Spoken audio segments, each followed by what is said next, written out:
وعلى دين نبينا محمد صلى الله عليه وسلم وعلى ملة أبينا إبراهيم حنيفا مسلما وما كان من المشركين أما بعد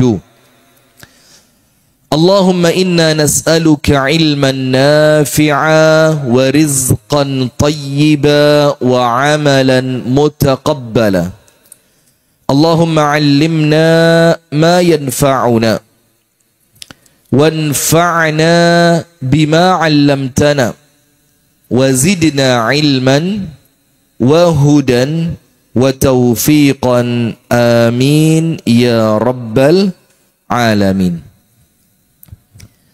Hadirin sekalian, ibu-ibu dan bapak-bapak, teman-teman serta adik-adik sekalian, jamaah pengajian Ahad pagi rutin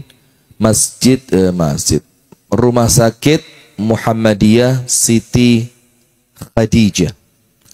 Khotijah apa Khadijah? Khotijah orang sini bilang ya. Nanti Rumah Sakit Siti Khadijah. Nah, ini sahabat saya ini dari Kasembon, kecelakaan dekat situ. Dibawa rumah sakit, telepon saya tidak keangkat. Setelah sampai rumah cerita, di kawanan Rumah Sakit Khadijah katanya. Saya tanya, mana Khadijah itu? Gurah. Oh alah, Siti Khadijah. Kalau Khadijah tidak ada. Tidak ada istrinya Nabi namanya Khadijah, itu tidak ada itu. Alhamdulillah, pengajian rutin Ahad pagi Rumah Sakit Muhammadiyah Siti Khadijah yang semoga kita bersama senantiasa dirahmati oleh Allah, diberkahi oleh Allah dan diberi taufik serta hidayah untuk terus istiqomah sampai wafat dalam keadaan husnul khatimah. Amin ya rabbal alamin. Kita bersyukur kepada Allah di pagi hari ini pada tanggal 16 di bulan Ramadan. Berarti nanti malam masuk tanggal berapa? 17. Tarawih yang ke-17. Yang biasa diperingati malam Nuzulul Quran. Nah, Nuzulul Quran itu panjenengan jangan salah faham. Nuzulul Quran itu ada dua. Ada yang disebutkan di dalam Al-Quran, Inna anzalnahu fi laylatil qadr. Atau yang lain, Inna anzalnahu fi laylatim mubarakah. Kami turunkan Al-Quran itu di saat Lailatul Qadar. Dalam ayat yang satunya disebutkan, kami turunkan Al-Quran itu pada malam yang penuh dengan keberkahan, yaitu Lailatul Qadar. Nah berarti 17 kan belum masuk Lailatul Qadar. Kenapa 17 diperingati malam nuzulul Quran? Padahal Allah mengatakan Quran itu di Lailatul Qadar. Berarti Lailatul Qadar itu adanya pada 10 malam yang terakhir di malam-malam yang ganjil. Kok 17 diperingati nuzulul Quran, kenapa? Karena Al-Quran itu Allah turunkan secara periodik menjadi dua. Yang pertama, turun jumlatan wahidatan minal lauhil mahfuz ila baitil izzah fi sama'id dunya. Jumlatan wahidah. Bila wasitati Jibril. Yang pertama, Quran itu Allah turunkan langsung dari Al-Lauhul Mahfuz di sisi Allah sekaligus 30 juz. Jeret. Tanpa perantara malaikat Jibril. Turun langsung. Jeret. Turunnya kemana? Namanya tempatnya Baitul Izzah. Tempat kemuliaan. Yang Allah letakkan itu fis sama'id dunia, di langit dunia. Itu turunnya langsung 30 juz. Nah, turun sekaligus ini itulah yang inna anzalnahu fi lailatil qadr. Itu yang kita sendiri tidak tahu entah 21, 23, 25, 27 atau 29. Intinya turun sekaligus di 10 hari terakhir Ramadan. Turun yang kedua itu turun dari langit dunia mufarraqan munajjama ila Muhammadin sallallahu alaihi wasallam biwasitat Jibril. Turun dari langit dunia tadi, Baitul Izzah tadi, diturunkan secara bertahap, sedikit demi sedikit, melalui malaikat Jibril kepada Nabi Muhammad. Awal turunnya surat Al-Alaq itu di Gua Hira, itulah yang pas 17 Ramadan. Jadi mana yang betul? Ya dua-duanya betul. Tergantung kita mau peringati yang mana. Dan dengan itu maka nanti malam itu salah satu malam yang spesial. Maka jangan sampai dilalaikan. Salawat beriring salam semoga tercurahkan kepada uswah kita, Nabi besar, Nabi agung, An-Nabi Muhammad sallallahu alaihi wasallam. Beserta seluruh keluarganya, beserta seluruh istrinya, beserta seluruh sahabatnya, dan seluruh di antara umat dan pengikutnya yang setia menjalankan sunnah, menjalankan tuntunan, dan menjalankan ajarannya ila yaumil qiyamah. Hadirin sekalian, kita membahas sedikit saja ya, kultum aja lah ya, kuliah terserah antum. Pokok ngelihat matahari, matahari mulai keluar berhenti kita. Matahari tidak keluar-keluar terus sampai maghrib. Tentang apa? Ramadan bulan efisiensi. Efisiensi itu apa sih? Irit, hemat, terus. Ini bahasannya wong medit kabeh ini. Irit, hemat, minimalis, gak boros, sederhana, terus. Apa bu? Praktis, ngawur. Efisiensi kok praktis itu? Bisa juga ya, efisien. Iya betul. Kira-kira betul lah wis. Tapi kalau secara bahasa Arab namanya taqlil. Taklil itu mengurangi, mengiritkan. Misalkan biasa keluar untuk bensin 1 bulan itu mendekati 1.000 triliun. Setelah dioplos kemarin, subhanallah panjenengan yang pakai Pertalite enak ke keplok-keplok kapok. Saya pakai Pertamax pak, masya Allah. Gak harus ini Pertalite. Gitu sombong mana? Lon gas-gasan ini motor lah isini Pertamax. Cos. Padahal Pertalite, la ilaha illallah. Nah sudah. Maka taklil itu namanya efisiensi. Efisiensi biasa 1 bulan uang bensin katakan 1 juta. Sekarang keluarnya diirit-irit. Atau kalau perlu ngegasnya gak ngepol seperti biasanya, sehingga konsumsi BBM semakin irit. Nah itu namanya taklil, mengurangi. Nah Ramadan ini jamaah adalah bulan di mana Allah mengajarkan kepada kita ternyata hidup tidak seribet itu. Ternyata hidup ini tidak semewah yang kita bayangkan. Ternyata ketika makan kita oleh Allah dikurangi, jane yo iso. Ternyata ketika waktu tidur kita oleh Allah dikurangi, ternyata juga bisa. Waktu oleh Allah subhanahu wa ta'ala, kegiatan kita ditambahi, yang itu mengurangi waktu istirahat, ternyata tubuh kita mampu. Nah maka salah satu di antara pelajaran bulan Ramadan itu apa? Allah send a message to you. You know? Angel. Saya kalau di Pare begini tidak perlu diterjemahkan, langsung tas itu. Kampung Inggris, di sini kampung apa? Eropa. Nah maka salah satu di antara pesan Ramadan itu Allah mengirimkan sinyal kepada kita bahwa kita itu mampu, bahwa kita ini apa? Mampu. Cuma sayangnya kemampuan kita untuk melihat potensi diri itu kok emane cuma di Ramadan tok. Metu Ramadan balik mana? Contoh, nun sewu nggih. Kalau mboten poso, enten mboten panjenengan yang ngerokok, yang masih merokok. Tidak apa-apa, biasa aja. Muhammadiyah bilang haram tapi jamaahnya banyak yang ngerokok kok. Coba nun sewu, ada yang ngerokok kalau tidak Ramadan? Jangan, rumah sakit Pak. Nah sudah, kalaupun ada orang yang merokok, minimal dia bisa ngempet rokoknya mulai subuh sampai maghrib. Nggih napa nggih? Pertanyaannya, subuh sampai maghrib bisa. Kenapa maghrib tembus subuh kok tidak bisa lagi? Nah, padahal sama Allah diberitahu sampean iso. Kamu bisa, kamu mampu. Itu contoh pertama.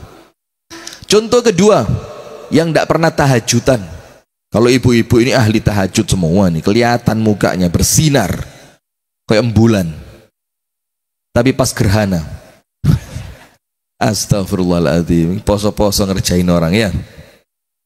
Nah sudah, yang tidak biasa sholat tahajud di bulan Ramadan, Allah tunjukkan jane marisa gak langsung mulai yo iso jane.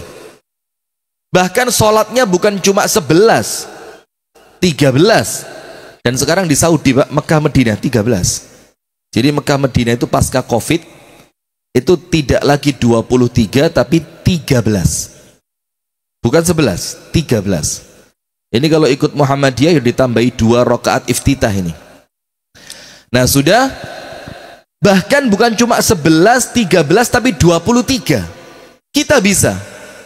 Kenapa begitu? Oleh Allah dikirimi sinyal, lek gelem jane yo iso. Yang lain lagi, yang biasa kalau ngaji, alah titik-titik sing penting ngaji, ajak istiqomah, boleh. Tapi di bulan Ramadan oleh Allah dibuktikan banyak di antara kita yang sekarang sudah sampai juz 15. Bahkan hari ini mulai juz 16. Bahkan kemarin saya di Malang, itu ada ibu-ibu ngaji rutin, itu sudah khatam 1 kali. Sekarang masuk juz ke-7 untuk khatam yang kedua kali. Nah itu sinyal Allah kirimkan pada bulan Ramadan supaya kita ini ngeh jane lek gelem iso. Berarti yang bikin kita gak iso apa? Gak gelem. Gak gelem. Nah termasuk panjenengan yang laki-laki ini Pak, lek gelem Pak bisa poligami Pak. Lek gelem loh. Panjenengan gelem napa mboten? Kok beda jawaban?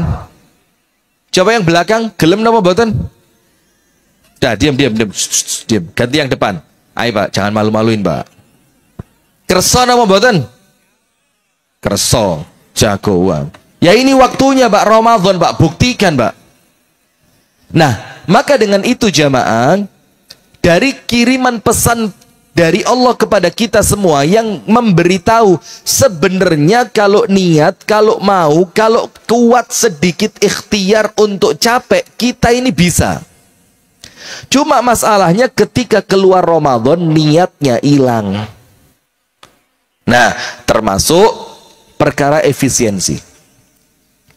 Panjenengan lihat. Dikatakan oleh Al-Imam Ibnul Qayyim Al-Jauziyah. Dikatakan oleh Al-Imam Ibnul Qayyim Al-Jauziyah, ada 3 perkara yang menjadikan hati itu sakit. Ada 3 perkara yang menjadikan hati itu apa? Sakit. Jadi 3 perkara ini Bu, kalau panjenengan lakoni, panjenengan jalani, itu hatinya akan sakit, tambah parah, kronis, mati. Dan 3 perkara ini semuanya apa? Lebih. Kakean. Tidak mau efisiensi. Yang 3 perkara ini semuanya oleh Allah dikurangi pada bulan Ramadan supaya hatinya balik sehat. Yang awalnya sakit karena terlalu banyak, sekarang oleh Allah dikurangi supaya kembali sehat. Maka subhanallah, saya ini kok yakin Allah Ta'ala itu memberikan kita Ramadan itu untuk menghapus dosa sebulan yang lalu, 11 bulan yang lalu. Karena kalau tidak ada Ramadan Pak, dosa kita numpuk, akhirat ruwet. Maka setiap 11 bulan Allah selingi dengan Ramadan untuk apa? Ghufranudz-dzunub, penghapus dosa. Maka minimal hapusan dosanya itu ada dua. Penghapusan dosanya minimal ada dua. Nomor satu dengan puasa siang. Man shoma Ramadhana imanan wahtisaban ghufira lahu ma taqaddama min dzambi. Orang yang puasanya baik, pendorong puasanya karena iman, dan dia ihtisaban. Ingat, kalimat ihtisaban itu bukan hisab. Beda ayat, beda kata, beda dalil. Ini bukan hisab. Ya Allah Pak, kita ini kadang-kadang subhanallah, kadang-kadang malu, kadang-kadang mau ngingetin gak enak hati, diingetin khawatir salah faham. Dai Pak mubalek ceramah di mimbar. Man shoma Ramadhana imanan wahtisaban ghufira lahu ma taqaddama min dzambi. Barang siapa berpuasa Ramadan imanan dengan penuh keimanan, wahtisaban dengan perhitungan. La ilaha illallah. Ihtisaban itu artinya mengharap ganjaran. Ahtasibu ajruha 'ala Allah. Aku mengharap pahalanya kepada Allah. Jadi orang kalau puasanya baik, pendorong puasanya karena iman, motivasinya mengharapkan pahala dari Allah, artinya ikhlas. Apa yang terjadi? Ghufira lahu ma taqaddama min dzambi. Allah ampuni semua dosa dia yang telah lalu. Panjenengan ngertos puasa Asyura yang tanggal 9 di bulan Dzulhijjah itu ya? Oh ya ngawur ay. Asyura kok 9 Dzulhijjah, 10 Muharram.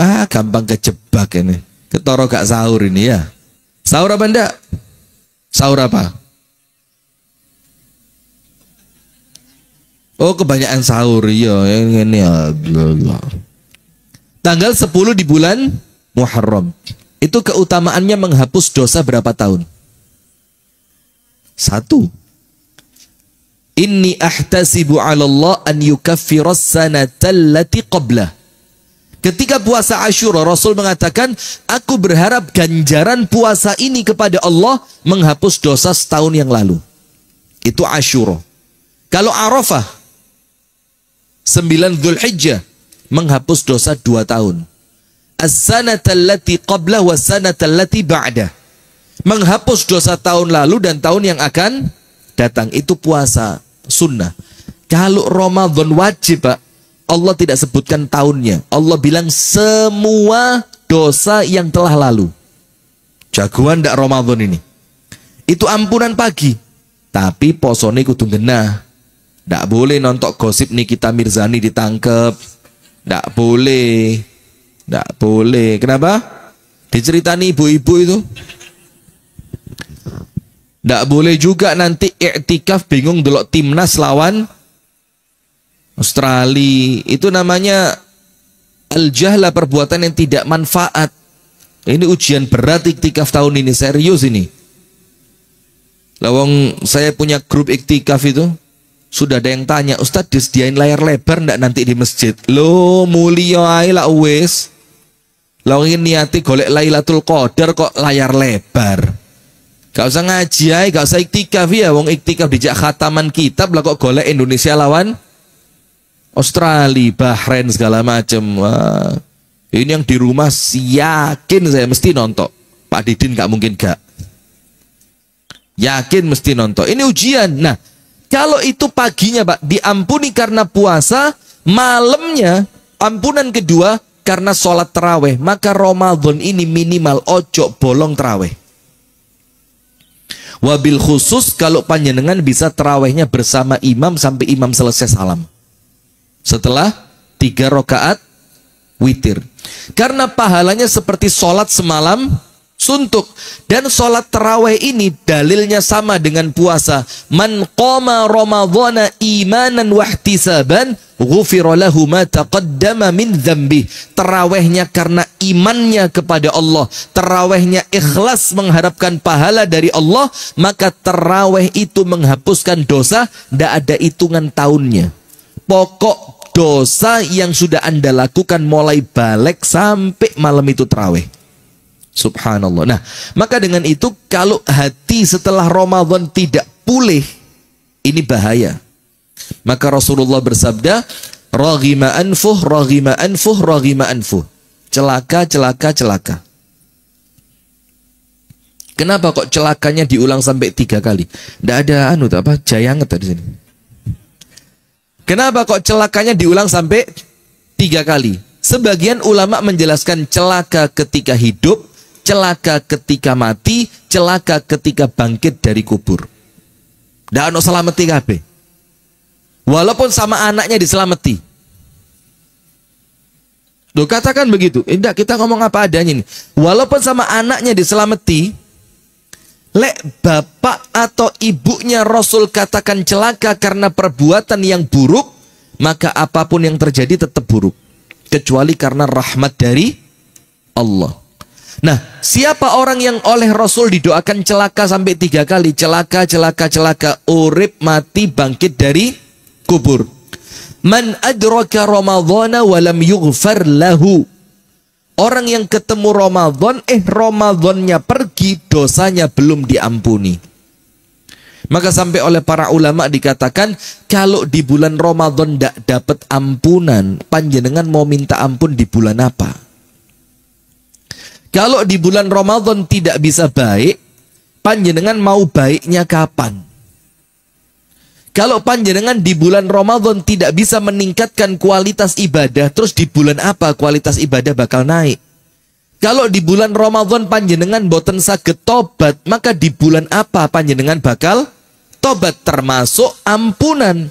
Nah, maka dengan itu oleh Allah hati kita dipulihkan. Nah, cara memulihkannya dusone dibusek dengan puasa dan terawih. Maka jangan ditinggal terawih itu, Pak. Kalaupun Anda cuapek golek onang Blitar ya wis. Insyaallah 10 menit mulai. Insyaallah 10 menit pulang. Jangan ke Masjid Muhammadiyah, kesewen. Itu kalau sama Kiai Anwar Zaid dibilang kul huwale.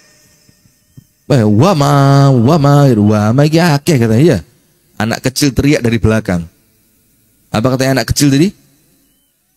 Masya Allah. Ini tahu saya. Makanya saya tahun ini kalau terawih Ramadan itu dari Al-Humazah turun ke bawah. Al-Humazah, Al-Fil sampai Al-Ikhlas. Jamaah sewenang yang ini penai. Wacarane jelas tapi suratin dek. Timbang sebelah kono dawa-dawa rek kemeng sikil. Kadang-kadang imamnya sampai dijenggongi. Subhanallah. Ayo. Mana pelakunya? Sing imamnya ketahuan langsung watu. Ayo mana? Saya kirim rumah sakit Siti Khadijah ini. Jangan-jangan COVID lagi ini watak-watu. Nah, subhanallah, maka kalaupun panjenengan capek, cari masjid yang sesuai. Yang kira-kira panjenengan lihat imamnya bagus, tidak tergesa-gesa, tapi suratnya tidak terlalu panjang. Tujuannya apa? Eman kalau ditinggal, itu cara Allah memulihkan hati kita yang pertama. Yang kedua, dengan efisiensi. Nah, sekarang lihat, saya ulang. Al-Imam Ibnul Qayyim Al-Jauziyah mengatakan, perkara yang menjadikan hati itu sakit, itu minimal 3. Anda jangan ngomong yang haram. Kalau haram wis pasti. Makan haram, minum haram, ngelihat yang haram, melakukan yang haram, itu pasti ngerusak hati, bahkan mematikan hati. Tapi yang kita bilang di sini, itu semuanya lebih dalam perkara yang mubah. Mubah itu apa? Boleh, tidak berdosa. Panjenengan lakukan tidak berdosa. Saya mau tanya, main sekak dosa apa enggak? Tapi lek sekak mulai jam 6 isu sampai jam 6 sore. Mancing angsal boten? Ndak boleh mancing masalah kok. Mancing boleh apa ndak? Boleh. Tapi kalau yang dipancing istrinya tetangga, wah, diurus Pak RT panjenengan ya. Mancing ikan boleh. Tapi kalau mancing itu melalaikan dari kebaikan yang lebih banyak, dari keutamaan yang lebih afdal, maka mancingnya jadi bermasalah. Cangkruk di pos ronda angsal boten? Boleh. Tapi kalau cangkruk 24 jam, ini jadi masalah. Apalagi nyindir saya panjenengan. Gak oleh nyindir Ustaz. Ngopi mulai habis Isya sampai setengah 12 malam. Ini awalnya hukumnya mubah. Tidak halal, ya tidak haram. Boleh saja, boleh. Sekedar apa? Boleh. Tapi hati-hati. Yang boleh itu kalau dilakukan secara berlebih, maka itu bisa jadi haram. Sekarang begini dulu. Perbedaan berlebihan sama mubazir apa? Ada israf, ada tabdzir. Kan ayatnya begini. Wa kulu washrabu wala tusrifu innallaha la yuhibbul musrifin. Makanlah kalian, minumlah kalian, tapi jangan berlebihan. Itu efisiensi. Itu berlebihan. Sementara innal mubadzirina kanu ikhwanasy syayatin. Mubadzir itu temannya setan. Bedanya mubadzir sama berlebihan apa? Nggak usah pura-pura nggak tahu lah Pak. Ya Allah Pak. Ini ahli ngaji semua ini. Begini, mubadzir walaupun cuma 50 rupiah tapi dipakai untuk yang haram, itu namanya mubadzir. Jadi tabdzir itu membelanjakan harta untuk sesuatu yang diharamkan oleh Allah. Misalkan teman mau beli rokok. Ini Muhammadiyah kan haram ya, jadi jelas. Nggak usah ikut-ikutan ustadz yang ngomong rokok itu halal, nggak usah. Barusan viral kemarin ya, nggak usah melok-melok. Minimal kalau panjenengan ngerti haram, minimal panjenengan kroso iki gak apik gitu loh. Daripada wis gak apik diwarah halal. Wah ini bahaya ini. Padahal Islam itu melarang, mengharamkan sesuatu yang buruk-buruk. Lah kalau rokok dibilang halal, berarti rokok ndak buruk. Ini ngaco juga ustadz satu ini. Siapa namanya itu? Ada kemarin, saya lupa namanya. Siapa? X. Panjenengan kok tahu Pak? Itu saya mikir X, Ustadz X ya. Sudah? Maka begini, ada teman beli rokok, Marlboro, kok nyebut merek saya? Marlboro itu sekarang harganya sekitar 49.000, tak cepet. Ustadz kok tahu? Ya saya kan tanya, loh saya ini rokok itu dipaksa gak gelem? Gak doyan, dipaksa gak mau. Sudah 49.000, terus teman beli, uangnya kurang 1.000. Duwe mek petang puluh wolu. Terus minta panjenengan nyilih. Oh gak cocok nyilih. Jaluk 1.000. Engko tak kei 5 lencer. Jaluk 1.000. Saya mau tanya, 1.000 tadi dikasihkan apa enggak? Ayo dikasihkan apa enggak? Pertaruhan Muhammadiyah loh ini. Ayo 1.000 untuk beli rokok tadi masih yo mek 1.000 panjenengan kasih apa boten? Nah itu Pak, dilematis ya. Gak dikei kok medit era mau duit 1.000 peh medit. Konco lawas radisili duit. Dipinjemin itu tabdzir. Maka ketika kita mengeluarkan uang walaupun sedikit tapi untuk yang haram itu namanya mubadzir. Namanya apa? Mubadzir. Terus israf itu apa? Berlebihan dalam perkara yang mubah. Itu namanya israf. Makan halal atau haram? Halal. Tapi kalau makan sampai 7 piring itu israf. Minum boleh? Boleh. Tapi minum kebanyakan sampai ganggu perjalanannya orang, mondak-mandek terus, pipis. Itu israf. Berlebihan. Tidur boleh? Boleh. Tapi tidur 300 tahun. Nah, ini Ashabul Kahfi ini. Nah, tapi tidur sampai 3 hari tidak bangun. Nah ini seperti itu. Itu namanya israf. Nah sekarang Ibnul Qayyim mengatakan 3 perkara ini yang menjadikan hati sakit itu oleh Allah diefisiensikan pada bulan Ramadan. Nomor 1 yang berlebihan apa? Kathratu al-akl. Banyak akal, bukan akal. Akal. Makan. Terlalu banyak makan. Kata Ibnul Qayyim, terlalu banyak makan ini menjadikan hati itu tumpul. Tumpul itu kayak so digawe mikir. bundel, ihsasnya hilang. Ihsas itu apa? Dia kehilangan kepekaan. Maka orang itu kalau kenyang, luwe cepat ngamuk timbang luwe. Karena orang itu kalau luwe ngene tok, Pak. Goblok. Sopo? Sampean ora apa-apa, Bos. Gak kuat lapo-lapo luwe. Dan lapar ini jamaah menundukkan nafsu. Orang kalau lapar ndak kepikiran semacam-macam. Yang dipikir cuma apa? Perutnya tok. Maka itulah kenapa anak muda yang belum bisa menikah, Rasul sarankan untuk melakukan apa? Puasa.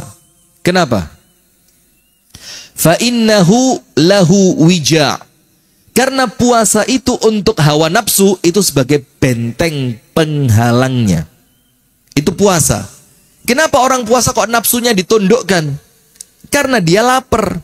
Dan orang kalau lapar tidak akan mikir yang jorok-jorok, tidak akan mikir yang macam-macam, hanya kepikiran perut yang mulai melilit. Nah, itulah kenapa ada satu riwayat, tapi riwayat ini oleh para ulama diperselisihkan. Ibu-ibu yang di belakang dengar? Tidak, yang belakang pol sana. Coba paduan suara. Dengar?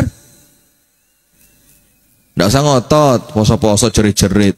Tidak boleh. Fala yaskhab. Orang puasa itu tidak boleh teriak, Bu. Ngurangi pahala, panjenengan kalong separuh san pahala ini. Ustaz rawat lagi nih ya. Nah, sudah. Maka mengurangi makanan tadi itu disebutkan pada satu cerita Allah Ta'ala menciptakan nafsu. Jadi ketika Allah menciptakan hawa nafsu, itu Allah berusaha untuk menunjukkan kepada kita bagaimana caranya supaya nafsu itu tunduk. Yang pertama sama Allah dihukum dengan cambukan. Ternyata nafsu tidak mundur-mundur. Tidak kalah. Semakin keras. Allah ganti hukumannya dengan api dibakar. Dibakar pakai api. Ternyata nafsu tidak kunjung tunduk. Allah ganti hukumannya dengan dingin yang menusuk. Dingin pol. Sampai mungkin sekian min sekian derajat. Ternyata nafsu tambah parah ketika kena dingin. Dicoba berbagai macam cara dari siksaan untuk menundukkan nafsu, ternyata tidak bisa. Terakhir Allah tunjukkan kepada kita, nafsu itu oleh Allah ditundukkan dengan tidak diberi makan. Tidak ada asupan. Tidak berapa lama nafsunya langsung begini. Dan dia nyerah. Nah, itu puasa. Maka ketika kita mengurangi makanan, efisiensi, ingat ya, bukan ganti jadwal makan. Tapi apa? Taqlil, mengurangi, memperkecil, menyedikitkan, menyengsarakan nafsu, menyengsarakan. Allah angeleran, menyengsarakan hawa nafsu. Dah, kalau makanan itu kita efisiensi, artinya apa? Nomor satu, ngobati ati sing wis kadung sewelasulan kakean mangan, akhirnya tumpul. Ihsas hilang. Ihsas itu kepekaan kepada orang lain. Orang kalau kenyang tidak peka. Ngelihat orang lain miskin, apa sih? Oh, gak kroso kok aku. Tapi ketika lapar itu dirasakno bareng jamaah, itu kepekaannya muncul. Maka sama Allah disuruh mengurangi makanan, bukan ganti jadwal makan. Maka sahur sak cukupe. Jangan sahur, iki sarapan iki. Nambah lagi, iki mangan awan. Nambah lagi sak piring, iki kok sore sak durunge maghrib. Ini bukan mengurangi, ini ganti jadwal. Buko, kolak, gorengan, es teler, rokok sak lencer. Rokok mana? Pak Didin biasa kalau buka berapa? 3.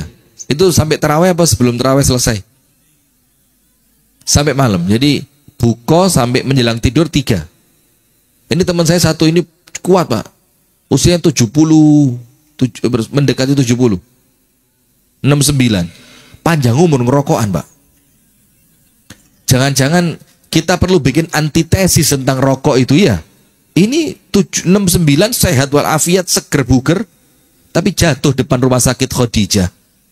Tanggal berapa itu? September. Oh, suwe suara saya ini.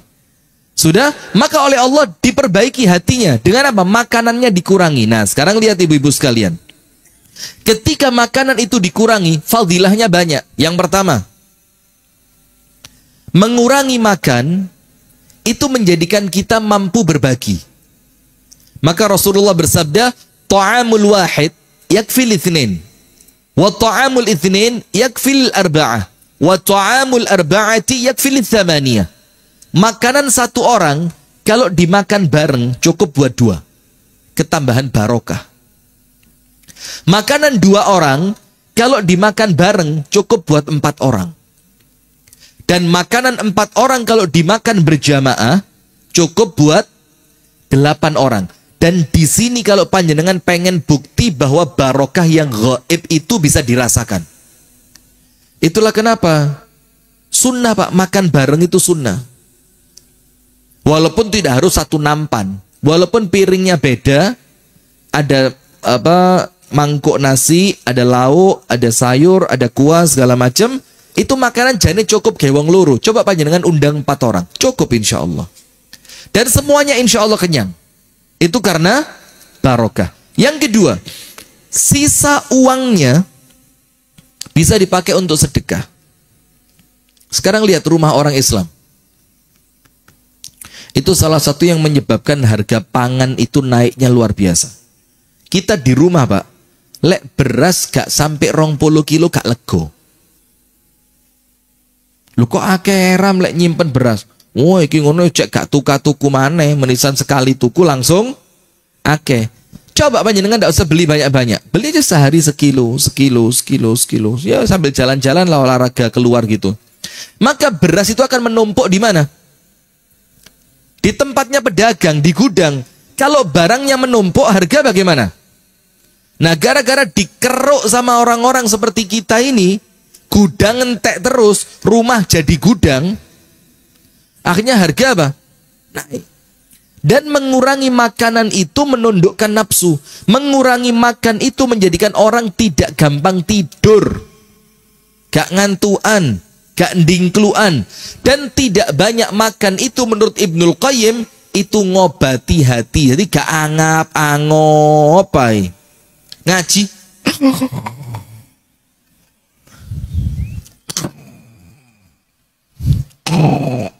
kakean mangan.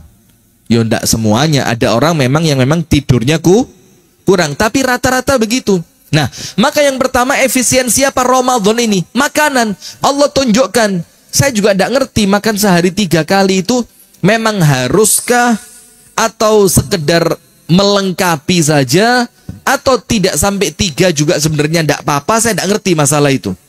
Tapi waktu saya SD dulu diajari sama guru IPS 4 sehat 5 sempurna, sarapan siang dan sore. Itu saya masih ingat guru saya namanya Bu Narti. Dulu tinggal di Kasembon, sekarang pindah di Kediri. Bu Narti rumahnya sebelum stadion belok kanan kan tidak boleh searah itu kan. Daerah situ apa namanya itu? Yang ada pom bensin mati punya gudang garam itu loh. Ngadisi mau apa ya? Daerah situ. Itu dibilang itu. Nah, sekarang Allah tunjukkan, tidak harus 3 kali kok. Dan Ramadan ini luwe nemen, Pak. Ramadan ini karena bulannya barokah, makan sedikit, terasanya apa? Kayak sudah kenyang. Panjenengan sebelum maghrib us mikir, kolok gorengan, sop-sopan, rokok, buah, lemet, lemper, letoy, lesu, melbu kabeh. Setelah adzan maghrib, bismillah kurma, air putih, ketambahan teh mungkin, rasanya apa?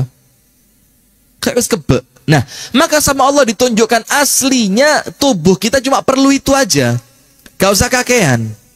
Nah, cuma masalahnya sekarang, bisa ndak efisiensi makanan ini kita bawa keluar Ramadan? Makannya tidak usah terlalu banyak. Kalaupun tidak bisa, yo minimal posoni dilanjutkan Senin dan Kamis. Itu taklil efisiensi. Nah, maka yang pertama kata Ibnu Qayyim, yang mematikan hati terlalu banyak makan. Maka sekarang di bulan Ramadan oleh Allah diajari untuk mengurangi makan. Yang tadinya sakit di bulan Ramadan waras. Allahumma amin. Nomor 1. Nomor 2, kathratul kalam, kakean ngomong kayak ustad. Nah ini kalau ustad diwara kakean ngomong, pulang bawa amplop gaji buta ini. Kon ngaji kok meneng to'ai. Oh tidak boleh banyak ngomong, itu dosa. Kata Ibnul Qayyim, banyak ngomong itu mematikan hati. Kata Nabi Muhammad, banyak ngomong itu memunculkan penyesalan. Ya tidak begitu, tergantung situasi dan kondisi. Ada ketika kita ceramah masalah banyak omong itu tercela, itu ada satu guru perempuan nulis di kolom komentar. Ustadz, oh bukan, tanya, langsung tanya guru. Ustazah, saya ini ngajar SD dan saya itu menertibkan murid harus banyak ngomong. Bagaimana hukum banyak ngomong saya ini? Saya bilang loh, kalau panjenengan sedikit ngomong malah keliru. Lawang panjenengan itu seorang guru, yo nuturi, memberitahu, mengarahkan, menasehati, mengingatkan, itu perlu banyak ngomong. Nah, maka pada bulan Ramadan yang mematikan hati yang kedua kata Ibnul Qayyim, kathratul kalam, ngomong terus. Itu Ramadan dikurangi. Dikuranginya lewat apa? Nomor 1, Rasulullah bersabda, kam min shaimin laisa lahu min siyamihi illal ju' wal 'atash. Berapa banyak orang puasa itu tidak dapat apapun kecuali lapar dan haus. Dan tidak dapat apapun itu jangan dianggap enteng, Pak. Puasa itu rahmat, Anda tidak dapat rahmat. Puasa itu ampunan, Anda tidak dapat ampunan. Puasa itu barokah, Anda tidak dapat barokah. Puasa itu masuk surga lewat pintu Ar-Rayyan, panjenengan tidak dapat itu. Puasa itu menjadikan Allah cinta kepada Anda tidak dapat. Jadi kalimat tidak mendapatkan apapun itu kerugiannya besar. Jangan dianggap alah rapopo yang penting lah rabatalah. Loh, ini ya rugi. Karena rahmatnya Allah tidak Anda dapatkan, berkahnya Allah tidak Anda dapatkan, ampunannya Allah tidak Anda dapatkan, tertulis di antara as-siddiqin wasyuhada tidak Anda dapatkan. Semua kebaikan orang puasa Anda tidak dapat, kecuali cuma lapar dan haus. Sebabnya apa? Bukan gini. Apa ini?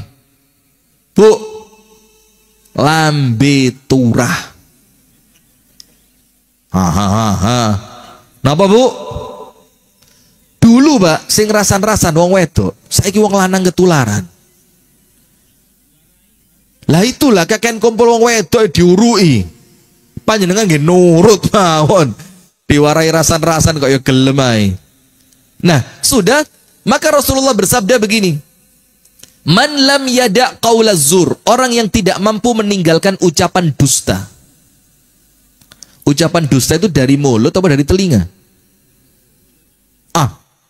Dari mata apa dari hidung? Mulut. Maka Ramadan efisiensi omongan cep. Man kana yu'minu billahi wal yaumil akhir falyaqul khairan aw liyasmut. Diajari. Tapi di luar Ramadan tidak ngerti. Barang siapa beriman kepada Allah dan hari akhir, hendaknya kalau ngomong yang baik, salam, nyeneng nih wong, menasehati orang, nanya kabarnya orang lain, itu baik. Kalau tidak bisa, lebih bagus diam. Nah, maka sekarang di bulan Ramadan, salah satu yang menjadikan pahala Ramadan itu habis, itu bohong. Dan celakanya Pak, Allahumma ya Rabbana hfadhna, semoga Allah menjaga kita, bohong itu sekarang biasa banget. Kok telat Ustadz? Macetnya luar biasa. Ngomong budalmu telat. Beda lagi kalau memang kejadian seperti kemarin saya ngaji di Pare, Nur Hasan. Saya dari rumah 4:30, itu kajian jam 5. Dari rumah saya ke Pare, Kampung Inggris, Masjid Nur Hasan, itu 20 menit paling telat. Kalau saya nyetir 10 menit, itu 3 menit nyampe lah. bohong maneh. Aduh, paling telat 20 menit. Sudah keluar rumah saya 4:30 kurang dikit. Keluar saya keluar. Saya tidak ada pikiran apapun yo. Mosok ke kampung Inggris buka Google Maps sih. Kan ya lucu ya, diguyu Google saya. Sampean wong ini kok takon aku katanya. Sudah, ternyata sampai Kencong itu ada truk baru dateng mau nurunin aspal. Dan truk itu berhenti makan setengah jalan. Itu berhenti di sana kira-kira 20 menit. Saya sampai masjid jam 5:30 kurang 10. Jamaah wis meh buyar. Saking suwe ini ngenteni saya sampai buka dhisik. Ngawur maneh, astagfirullahaladzim ya. Nah, kecuali kalau keadaannya seperti itu. Sekarang bohong itu biasa. Kenapa ndak datang? Waduh, tadi saya rencana datang. Lah kok pas saya keluarin motor, lah kok bannya kempes. Bohong. Karuan ngomong, yo memang ada halangan. Selesai. Halangannya apa? Males. Daripada kreatif membuat kebohongan-kebohongan yang itu menjadikan kita ini terstempel. Ceret. Somali, Masya Allah. Distempel sama Allah. Kadzaban. Pendusta. Na'udzubillah min dzalik. Wa inna Rasulullah mengatakan begini. Iyyakum wal kadzib. Jangan sampai bohong. Iyyakum wal kadzib. Ojo goro. Jangan bohong.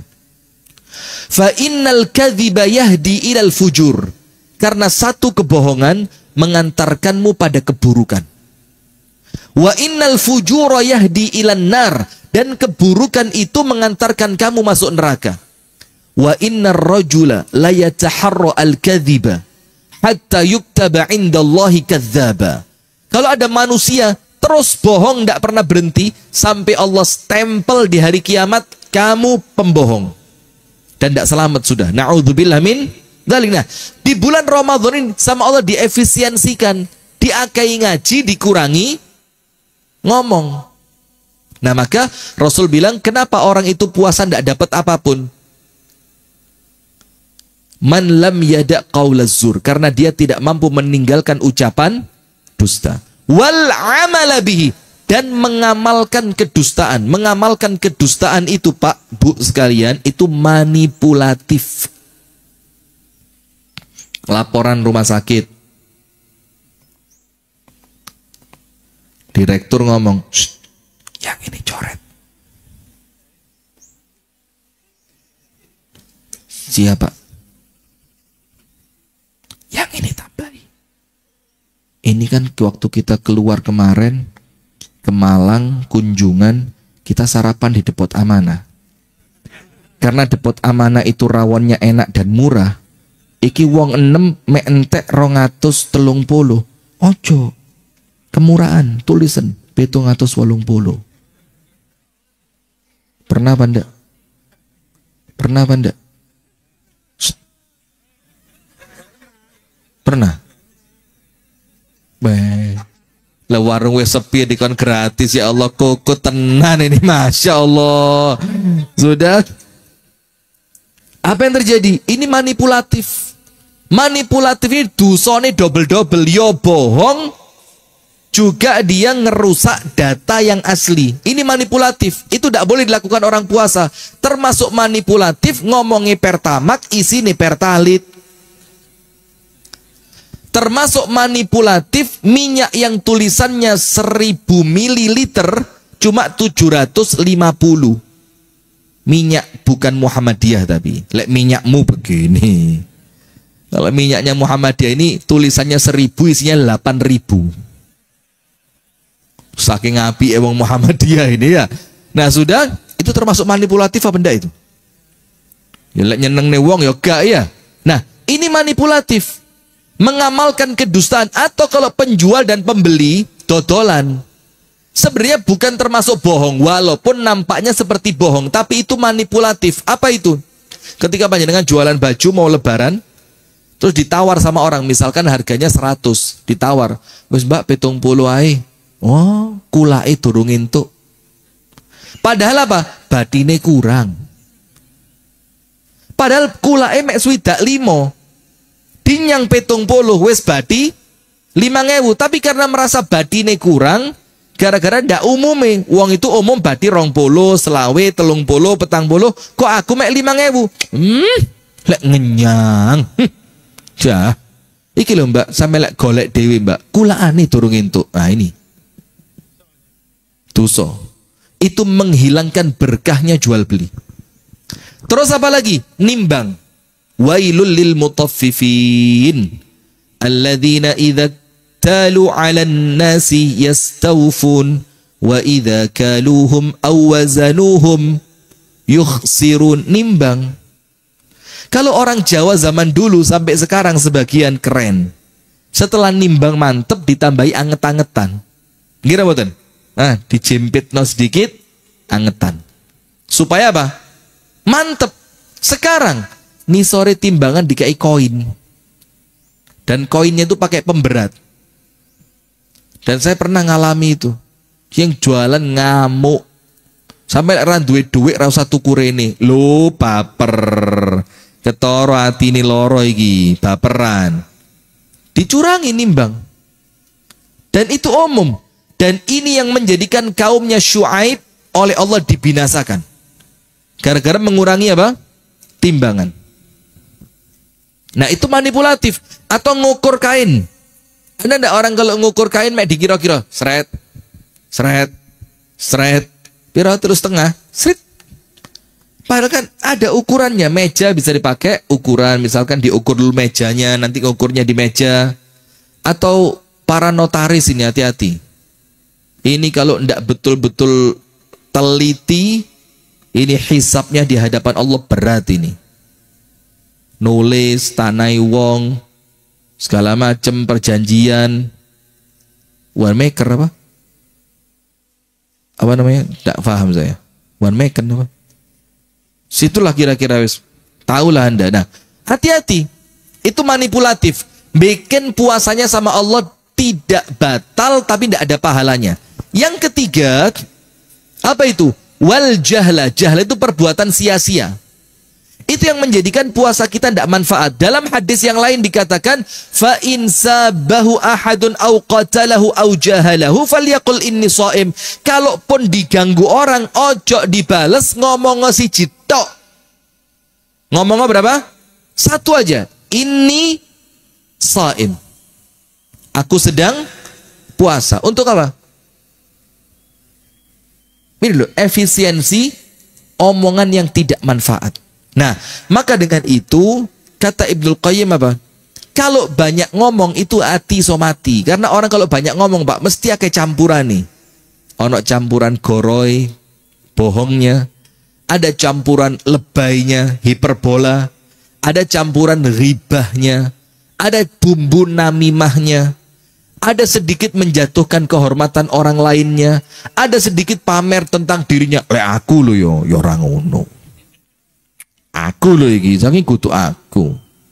Iku lek aku, beres. Saya rodok goblok ngene.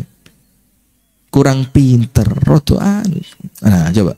Itu kalau kebanyakan ngomong. Maka kata Ibnul Qayyim, di bulan puasa ini omongan dikurangi. Omongan apa? Dikurangi. Tujuannya apa? Tujuannya supaya puasanya sempurna. Al-Imam At-Tirmidzi mengatakan begini, inni nadimtu 'alal kalami miraran wala andamu 'ala samti abada. Saya ini sering nyesel karena ngomong, tapi saya tidak pernah menyesal ketika saya diam. Karena kalau ngomong apa? Kadang-kadang kita pas seneng keperucut guyoni wong, orangnya tersinggung. Aduh ya Allah, niatku guyon kok malah jadi orang tersinggung. Ketika dia sedang marah, wes ngungkit-ngungkit kebaikannya. Setelah marahnya hilang, ya Allah, kok eman kebaikanku saya ungkit-ungkit yang itu membatalkan pahala kebaikan. La tutbi'u shadaqatikum bil manni wal adha. Tidak boleh ngungkit-ngungkit pemberian, itu menghilangkan pahala. Tapi karena tidak mampu menahan diri untuk terus ngomong, akhirnya rusak amalannya. Termasuk itu yang dicontohkan oleh Nabi Musa. Panjenengan kenal Nabi Musa? Iya, tidak kenal ya. Kalau kenal malah takut saya sama panjenengan kok saya urip gitu loh. Nah, kalau tahu. Nabi Musa alaihi salam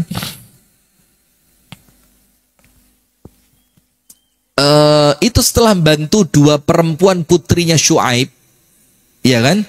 Ketika perempuan itu mau ngasih minum kepada gembalaannya, ternyata perempuan tadi dikerubuti laki-laki. Dia mundur. Dia bilang apa? La nasqi hatta yusdirar ri'at wa abuna syaikhun kabir. Kami tidak mungkin ngasih makan kambing kami, ngasih minum kambing kami kalau laki-laki itu masih di sana. Kami tidak mau campur laki-laki. Ya kan? Sementara bapak kami laki-laki yang sudah tua, maka kami lakukan. Kata Nabi, minggir. Urusannya wong lanang. Ini tulus, ini bukan modus. Kalau modus sudah nikah. Sudah, oh gak sido. Sudah nikah, belum, oh tak ewangi. Nanti selesai, nomor HP berapa? Ini tulus Nabi Musa. Dibantu. Selesai dibantu, apa yang terjadi? Fasaqalahuma. Nabi Musa ngasih minum itu kambingnya perempuan dua tadi. Thumma tawalla ila dhil. Langsung balik ke tempat duduknya semula.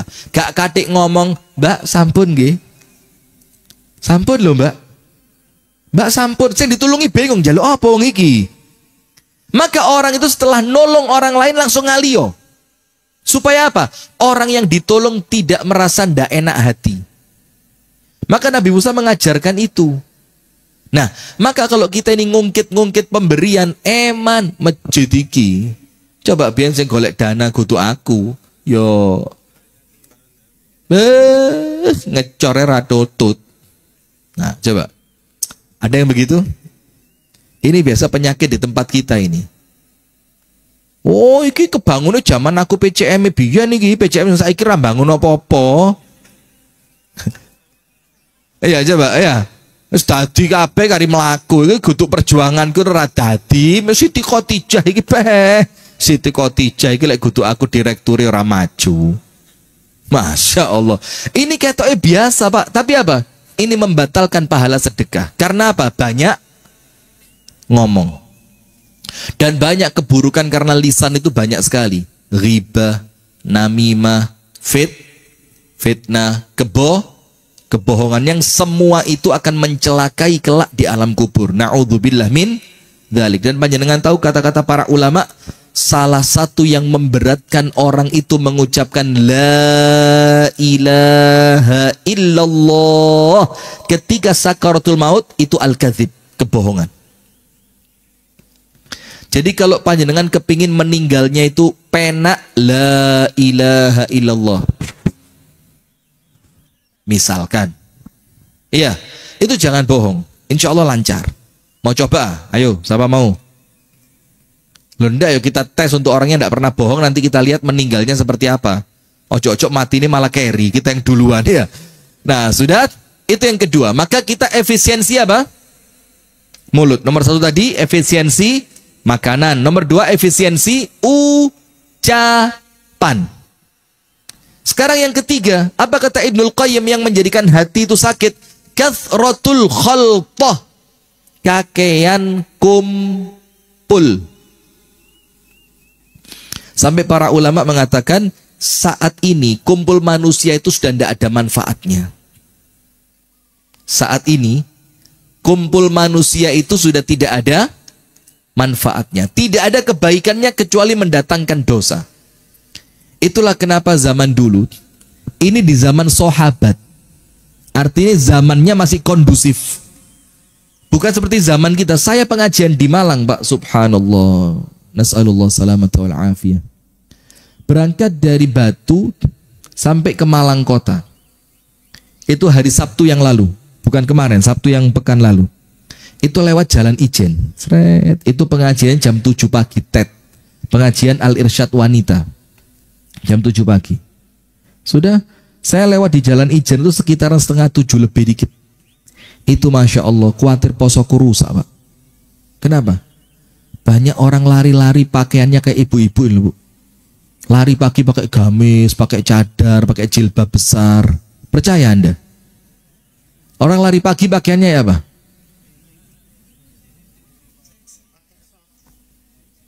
Sod. Subhanallah. Dan itu pemandangan yang tidak mungkin untuk tidak dilihat.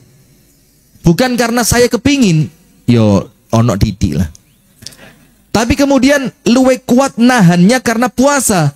Cuma mau ndak mau lah, ini apa mobil ini kalau nggak dilihat kanan kiri kan yo nerak, ditelok innalillah, gak ditelok yo innalillah, podo-podo innalillah ini. Nah, itu ngerusak karena apa? Kathratul khaltoh, kakean kumpul orang. Maka di zaman sahabat, panjenengan tahu Abu Hurairah itu topnya orang di zaman itu, mengatakan apa? Kalau masuk bulan Ramadan, nalzamul masjid, kami tetap di masjid gak metu blas. Bahkan tidak jarang kalau Anda lihat kehidupannya para sahabat Nabi, 1 bulan tidak pulang. Maka sampai Syekh Sa'id Al-Kamali Al-Maliki Al-Maghribi, itu ulama Malikiyah dari madhab Imam Malik, itu tidak menganjurkan menikah pada bulan Ramadan. Walaupun ada, tapi beliau tidak menganjurkan. Karena apa? Nanti kamu sibuk dengan bulan madumu, yang melalaikanmu dari kebaikan bulan Ramadan. Padahal nikah itu baik apa enggak? Baik. Bahkan maaf nggih, hubungan suami istri itu bernilai apa? Sedekah, pahala, ibadah. Tapi kamu akan kehilangan sesuatu yang lebih besar. Sampai para sahabat zaman dulu ndak keluar masjid 1 bulan. Apa kata Abu Hurairah? Nahfadhu siyamana, karena kami ingin menjaga puasa kami, biar puasa kami kalau kami keluar ndak rusak. Ini di zaman sahabat. Lah di zaman sokibat, metu didik wong wedok, kalau pakai alis sampai tembus jitok mburi tok, blush onnya ngerti. Bahkan sekarang tren make up zaman sekarang tahu saya, merah itu tembus irung ini, ceret. Zaman dulu kan merah cuma di tulang pipi ya. Sekarang enggak, dilanjutkan tembus irung. Betul atau betul ibu-ibu? Lu kok panjenengan kok tahu? Lah Ustadz aja tahu, apalagi saya jadi. Nah sudah, kebanyakan kumpul. Nah, maka kumpul-kumpul pada bulan Ramadan diefisiensi, dikurangi. Diganti apa? Khalwat. Khalwat itu menyendiri bersama siapa? Allah. Itulah maka pada bulan Ramadan ada syariat yang namanya i'tikaf. Apa? I'tikaf. I'tikaf itu apa? Meninggalkan dunia selama 10 hari full, gak boleh belas. Angkat tangan yang niat iktikaf, angkat tangan, angkat tangan. Oh niat toh. Pak, Allah ngasih kita hari itu dalam setahun 300 wida. Dicukup mek 10 tok, gak usah ngurus dunia. Ndak bisa? Ndak niat, bukan ndak bisa.